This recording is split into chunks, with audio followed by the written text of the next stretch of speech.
Saludos mis mortales favoritos, Amos y Dalo Costa por acá, y en esta ocasión seguimos leyendo pues parte de este libro, Creencias de los Adventistas del Séptimo Día.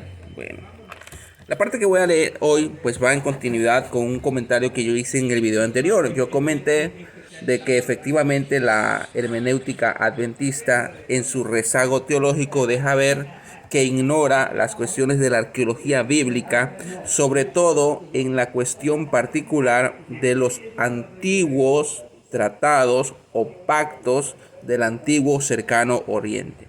Entonces yo les comentaba de que, y lo voy a repetir rápidamente, de que en el antiguo cercano oriente habían, por ejemplo, pactos de vasallaje, que esos son similares al pacto de paridaje, y había pactos de concesión real.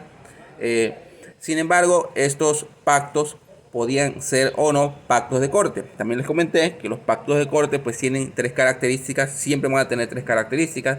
Hay derramamiento de sangre, hay banquete ritual y hay mandamientos. El pacto abrahámico, el pacto mosaico y el nuevo pacto o el pacto del Mesías son pactos de corte. Sin embargo, el pacto abrahámico y el nuevo pacto, aunque son pactos de corte, son pactos de concesión real, son pactos unilaterales, es Dios y Dios. Mientras que el pacto mosaico, aunque es un pacto de corte, es un pacto de vasallaje, porque es un pacto pues entre Dios y el pueblo de Israel. Y se entiende dentro de las usanzas de los pactos del antiguo cercano oriente. Cuando se desconoce esto, hay ciertos pasajes de la Biblia que vamos a darle una interpretación errada. Y vamos a inferir ciertas cosas. ¿Qué es lo que pasa precisamente en la cuestión de las dos tablas de la ley? Eso que voy a leer ahorita pues se encuentra en la página 265 en el apartado Una ley de principios. Y voy a leer lo que dice acá. El decálogo, las 10 palabras o 10 mandamientos, consisten en dos partes indicadas por las dos tablas de piedra sobre las cuales Dios las escribió. Deuteronomio 4:13. Los primeros 4 mandamientos definen nuestro deber para con nuestro Creador y Redentor, y los últimos 6 regulan nuestros deberes para con nuestros semejantes. Fíjense, quien quiera que haya sido esto, quien quiera que haya escrito esto, desconoce la cuestión de los pactos del antiguo cercano oriente. Entonces hace una inferencia, dice, bueno, las dos tablas tienen los 10 mandamientos o las 10 palabras. 4 están en la primera tabla y los otros 6 restantes están en la segunda tabla. ¿Por qué? Bueno, porque los primeros 4 hablan de la responsabilidad del hombre para con Dios y los otros 6 hablan de la responsabilidad del hombre para con sus semejantes. Y entonces aquí nos manda a una referencia que es Deuteronomio 4:13, lo voy a leer. Y él os anunció su pacto, el cual os mandó poner por obra los 10 mandamientos y los escribió en 2 tablas de piedra. Y uno puede decir, ahí está fácil, ¿sí? Los 10 mandamientos estaban en las 10, en las 2 tablas, ¿sí? 4 en uno, 6 en otro. Fácil. Bueno, pero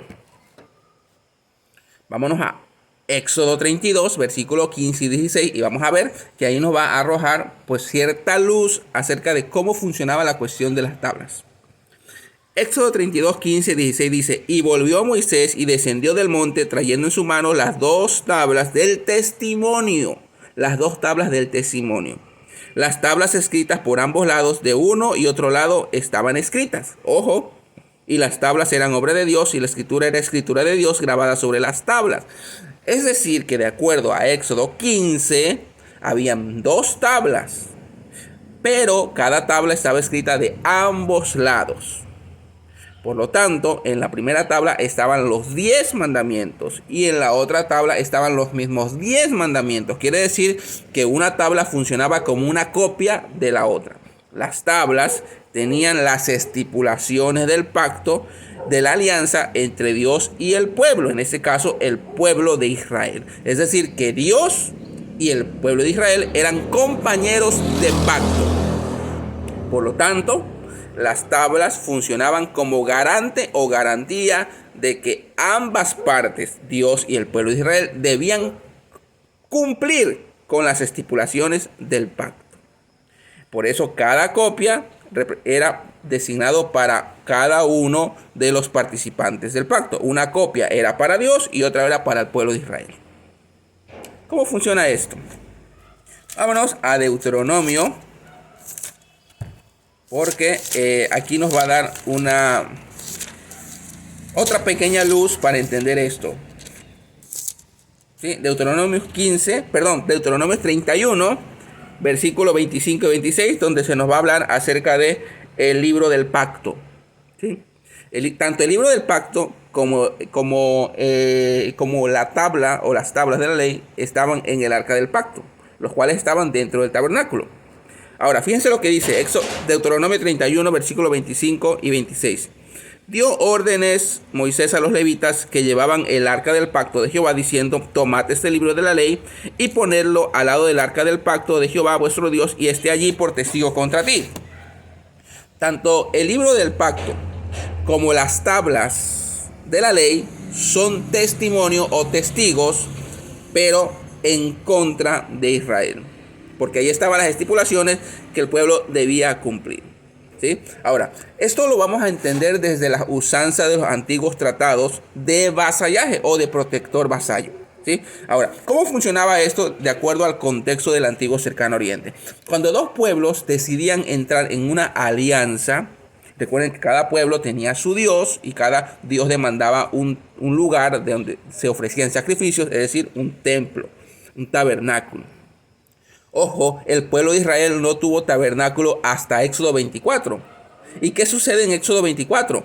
Dios entrega las tablas del pacto. Después de que Dios entrega las tablas de la ley, es cuando Dios dice que hay que levantar el tabernáculo, que hay que organizar a los levitas, al sacerdocio, que hay que diseñar y crear y construir el arca. ¿Por qué?